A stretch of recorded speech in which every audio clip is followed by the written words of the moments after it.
বলেছে যে আপনার ওখানে আমেরিকা বেসড আছে, এটা ভুয়া কথা।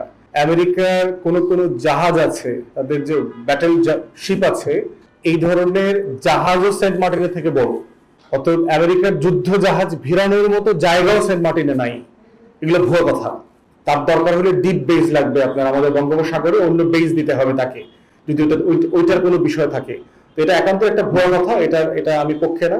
এটা যেটা হচ্ছে যে মানে কিছু পরিবেশবিদ মনে করছে যে এইটাকে রক্ষা করতে পারলে তারা অনেক বেশি ক্রেডিট পাবে, পুরস্কার পাবে, বিদেশি অনেক এনজিওরা কাজ করছে। এবং একটা বিষয় হচ্ছে যে বাংলাদেশের পর্যটন শিল্প যেন ডেভেলপ না করে সেই বিষয়ে অনেক চক্রান্ত চলছে। আপনি এটাকে, আমাদের পর্যটন শিল্পকে যদি আপনি ধসিয়ে দিতে পারেন, তাহলে অন্যান্য অনেকগুলো প্রতিবেশী দেশ এর থেকে বেনিফিট নেবে। আমরা চাই না যে আমার দেশের টাকা আশেপাশে অথবা অন্য জায়গাতে, দূরে কোনো জায়গাতে যাক। থাইল্যান্ডে, ভিয়েতনামের, মালদ্বীপের মতো ফ্যাসিলিটি আমার দেশে করা সম্ভব, কাশ্মীরের মতো ফ্যাসিলিটি আমার দেশে করা সম্ভব। অতএব পরিবেশ বাঁচাতে হবে, কিন্তু এটার অজুহাতে আমার পর্যটন শিল্পকে ধ্বংস করবার কোনো চক্রান্ত অথবা আকাঙ্ক্ষা আমরা পূরণ হতে দেব না। এটা আমাদের কমিটমেন্ট জাতির প্রতি। তারপরে দেখেন আপনার এই বিশাল সমুদ্র সৈকত, আমাদের চিটাগংটা ধরেন 120 কিলোমিটার, ব্যবহার করতে পারেন কতটুকু? যারা কক্সবাজার গেছেন, সুগন্ধা, লাবণী, এই সেই ডলফিন পয়েন্ট 3-4টা পয়েন্ট মিলে আপনি 5 কিলোমিটারও ব্যবহারযোগ্য না। তাহলে আমার 120 কিলোমিটার পৃথিবীর সবচেয়ে প্রাকৃতিক মানে সৈকত যেটাকে বলা হয় ন্যাচারাল সি বিচ, সবচেয়ে লম্বা বড় বালুময় সমুদ্র সৈকত হচ্ছে আমাদেরটা। তাহলে আপনি 120 কিলোমিটারকে ব্যবহারযোগ্য করছেন না কেন? এরপরে যদি আপনি মানে মেরিন ড্রাইভের দিকে যান, টেকনাফের দিকে, আপনি বাম দিকে তাকালে দেখবেন পাহাড়, জমি সব এই কোম্পানি, ওই কোম্পানি, ওই কোম্পানি, ওই আমলা, ওই সেনাবাহিনী, ওই নৌবাহিনী, ওই বিমান বাহিনী কিনে কাইটা, প্রশাসন, আমলারা কিনা কাইটা সাফ করে রাখছে। প্রশিক্ষণ একাডেমি করবে আমলাদের, সাগর পাড়ে করছে। যেটাকে আপনি একটা ন্যাচারাল বিউটি করে রেখে দেবেন। এই ড্রাইভটা মানে কি?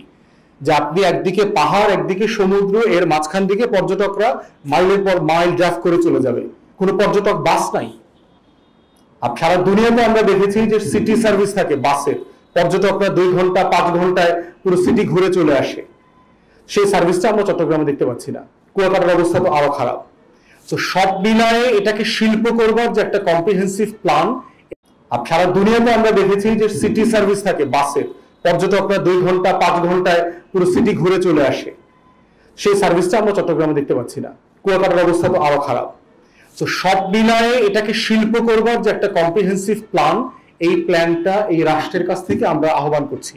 আমরা বলছি, যেহেতু একটা অন্তর্বর্তীকালীন সরকার এসছে, আমরা বোধ করছি যে এটাকে কিভাবে ঢেলে সাজানো যায়, পরিবেশকে রক্ষা করে, জলবায়ুর সাথে কম্প্যাটেবল করে, আমাদের শিল্পকে শিল্পের মর্যাদা দিয়ে, দেশি বিদেশি যে টুরিস্টদেরকে কিভাবে অ্যাট্রাক্ট করা যায়, সারা বছর ধরে করা যায়, এবং লক্ষ লক্ষ বেকার যুবকের কর্মসংস্থান কিভাবে করা যায়, সেটাকে সামনে রেখে আমাদের এই একটা নীতিমালার জন্য আমরা আহ্বান করছি। একটা কর্মকৌশল প্রণয়ন করা দরকার, এবং সেটা সকল স্টেক হোল্ডারের সাথে যদি আলোচনা করে করা যায় সেটা ভালো হবে।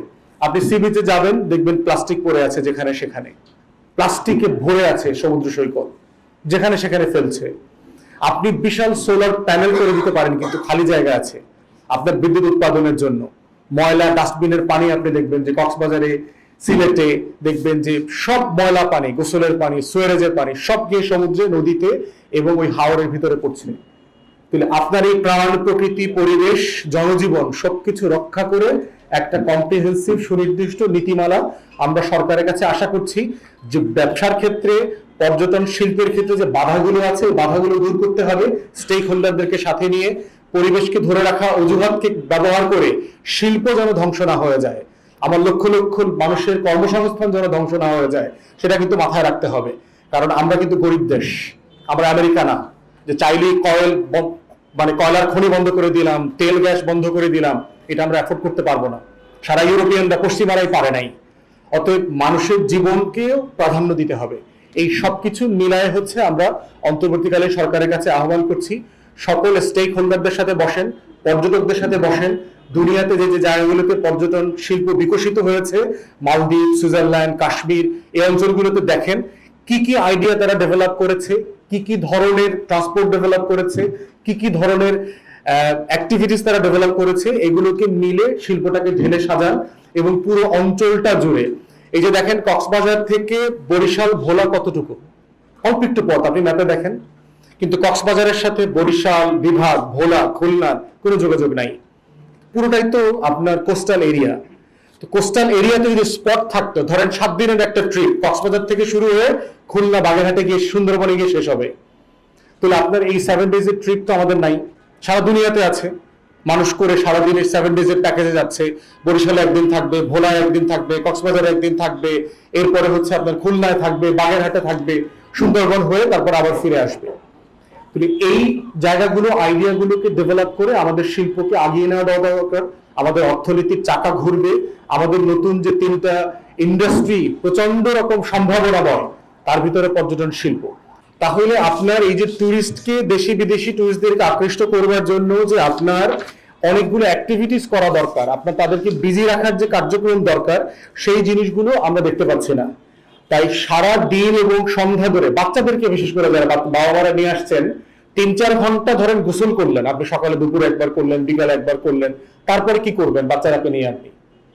তাহলে সারা দিন রাত এই বাচ্চাদেরকে নিয়ে যে বিনোদনের ব্যবস্থা করা, আপনি আমাদের মূল্যবোধ সংস্কৃতি ধরে রেখে তার কোনো অ্যারেঞ্জমেন্ট আমরা এখানে দেখতে পাচ্ছি না। ব্যবসায়ীরা যারা আছেন তারা প্রায় অভিযোগ করেন যে সরকার তাদের কথা শোনেন না। পর্যটন মন্ত্রণালয় যাদের আছে অথবা পরিবেশ মন্ত্রণালয় যারা ডিল করছেন, এটা অনেক বছর থেকেই যে ব্যবসায়ীদের সাথে, স্টেক হোল্ডারদের সাথে, পর্যটকদের আছেন তাদের সাথে কথা বলে এইটাকে কিভাবে পরিবেশ বান্ধব করা যায়, পর্যটন বান্ধব করা যায়, তার কোনো ব্যবস্থাপনা আমরা কোথাও দেখতে পাচ্ছি না।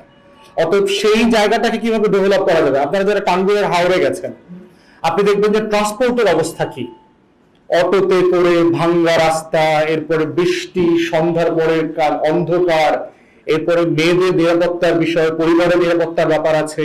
কেউ যদি পরিবার স্ত্রীদেরকে নিয়ে, মেয়েদেরকে নিয়ে যায়, সে যাবে কিভাবে, আসবে কিভাবে, এর কোনো কিছু অ্যারেঞ্জমেন্ট নাই। তাহলে আপনি টাঙ্গুয়ার হাওরে গিয়ে একটা ভালো বোটে থাকলেন, যেখানে আপনার ক্যারাভান স্টাইলের, 5 স্টার স্টাইলের বোট আছে, ওখানে আপনি রান্না বান্না হচ্ছে, ভালো ফ্রেশ খাবার খাবেন, ওয়াশরুম আছে, সব আছে। যাওয়া আসার পর কক্সবাজারও তো একই অবস্থা, কুয়াকাটার অবস্থা তো আরো খারাপ। তাহলে আপনি ঢাকা থেকে কক্সবাজার যেতে 8 থেকে 10 ঘন্টা লাগে, অল্প একটু পথ, 400 মাইল, 400 মাইল এখান থেকে 450 মাইল, এটা 2 ঘন্টার বেশি লাগার কোনো কারণ নাই তো। তাহলে আপনি সেই হাই স্পিডে ট্রেন লাইন সেট আপ করছেন না কেন? 800 কোটি টাকা, 1000 কোটি টাকার একটা ট্রেন লাইন সেট আপ করতে 18,000 কোটি টাকা লুটপাট করে ফেলছেন, তারপর কাজ হয় নাই। ওখানে চকরিয়া পেকুয়ার উপর দিয়ে যে ট্রেন লাইন গেছে, এটা অ্যারেঞ্জমেন্টটা ভালো না হওয়ার কারণে যেটা হয়েছে, আপনার বৃষ্টিতে, বন্যায় চকরিয়াতে ব্যাপকভাবে কয়েক লক্ষ মানুষ প্রতি বছর পানিবন্দী হচ্ছে এখন গত 2-3 বছর থেকে। আমরা দেখলাম যে এই যে আপনার কিশোরগঞ্জের হাওরে, আপনার ইটনা মিঠামোহন যে হাওরের উপরে যে রাস্তা করা হয়েছে, অল সিজন অল ওয়েদার হাওরের রাস্তা করা হচ্ছে, এই রাস্তার কারণে সিলেট অঞ্চল গত 3-4 বছর ধরে ব্যাপক বন্যার শিকার হচ্ছে। তাহলে আমাদের দরকার হচ্ছে, আমাদের পর্যটন শিল্প করতে হবে, রাস্তাঘাট করতে হবে, ডেভেলপমেন্ট করতে হবে, কিন্তু পরিবেশ বান্ধবও করতে হবে। আমরা আমাদের সাথে, পর্যটন শিল্পের সাথে জড়িত ব্যবসায়ীরা বলেছেন যে বাংলাদেশে আমাদের যে আপনার পর্যটনের সম্ভাবনা আছে, 1 কোটি মানুষকে কর্মসংস্থানের যোগান দেওয়া সম্ভব। আপনি দেখেন ভোলা কত সুন্দর একটা আইল্যান্ড, ভোলার মধ্যে কিন্তু আবার আইল্যান্ড আছে, চর ফ্যাশন, চরমোহন, চর এটা, চর সেটা, দেখবেন অসংখ্য আইল্যান্ড আছে আমাদের। যমুনাতে আপনি দেখবেন, সিরাজগঞ্জ, পাবনার এই অঞ্চলগুলোতে দেখবেন অনেক সুন্দর সুন্দর আপনার চর জেগে আছে, বড় বড় চর, সুন্দর চর। আপনি বুড়িগঙ্গা নদী ধরে বাংলাদেশের এ মাথা ও মাথায় যে একটা ট্রান্সপোর্টের ব্যবস্থা আছে, এটাও তো আমরা অ্যারেঞ্জ করতে পারছি না। তাহলে এই যে একটা হিউজ ইন্ডাস্ট্রি আমার পড়ে আছে, ব্যবসা বান্ধব করবার সুযোগ আছে, বিদেশি বিনিয়োগ আনার সুযোগ আছে, অনেক বিদেশি বিনিয়োগকারীরা আছেন, বাংলাদেশের বিনিয়োগকারীরা আছেন, যারা এখানে হাজার হাজার কোটি টাকা ইনভেস্ট করতে প্রিপেয়ার আছেন। কিন্তু রাষ্ট্রের নীতিমালার সাথে এই ব্যবসাকে প্রণোদনা দিয়ে এগিয়ে নিয়ে যাওয়ার কোনো উদ্যোগ আমরা দেখতে পাচ্ছি না। আমরা মানে অ্যাডহক বেসিসে হুট করে সেন্ট মার্টিনে যাওয়া বন্ধ, রেজিস্ট্রেশন করতে হবে, এই এলাকাতে বিল্ডিং করা যাবে না, যে কটা আছে ভেঙে ফেলো, ছুপি দোকান করা যাবে না, মানে এইটা তো একটা কম্প্রিহেন্সিভ আয়োজন হইল না। আমরা এবি পার্টির পক্ষ থেকে বলছি যে এটাকে শিল্প আকারে, যেভাবে গার্মেন্ট শিল্প ডেভেলপ করেছে আমাদের আমাদের কৃষি একটা শিল্পের দিকে টার্ন করছে, এর সাথে আমাদের নাগরিকদেরকে পরিচয় করে দেওয়ার একটা কিন্তু ব্যবস্থা আছে, সুযোগ আছে। বাংলাদেশের যে কোস্টাল রিজিয়ন আছে, এই যে কয়েক হাজার কিলোমিটার আমার সমুদ্র এলাকা আছে, আমার কয়েক লক্ষ নটিক্যাল মাইল সাগর সীমা আছে, এর ভিতরে যে আমার সম্পদ আছে, আমার মাছ আছে, সেই মাছের সাথে তো কক্সবাজার চিটাগাংয়ের বাইরের লোকের পরিচিত না। আপনি শুধু সাগরের মাছ ওখানেই পাবেন। তাহলে আমরা যে একটা বাজে পরিবেশের মাছ খাচ্ছি, এই যে মানে চাষ করা মাছ, বাজে খাবার খাওয়াচ্ছে, বিষটা খাওয়াচ্ছে, তারপরে হচ্ছে কেমিক্যাল খাওয়াচ্ছে, খাওয়ায় খাওয়ায় মাছের যে অভ্যাস আমাদের করা হয়েছে, এর বদলে যদি আমরা দেশের মানুষের দীর্ঘমেয়াদে সাগরের মাছের সাথে পরিচিত করাতে পারি, সাগরের মাছ কিন্তু আপনার মিঠা পানির মাছের থেকে অনেক বেশি শরীরের জন্য উপকারী। এখানে লবণ আছে, আয়োডিন আছে, সাগরের মাছের তেল শরীরের জন্য উপকারী।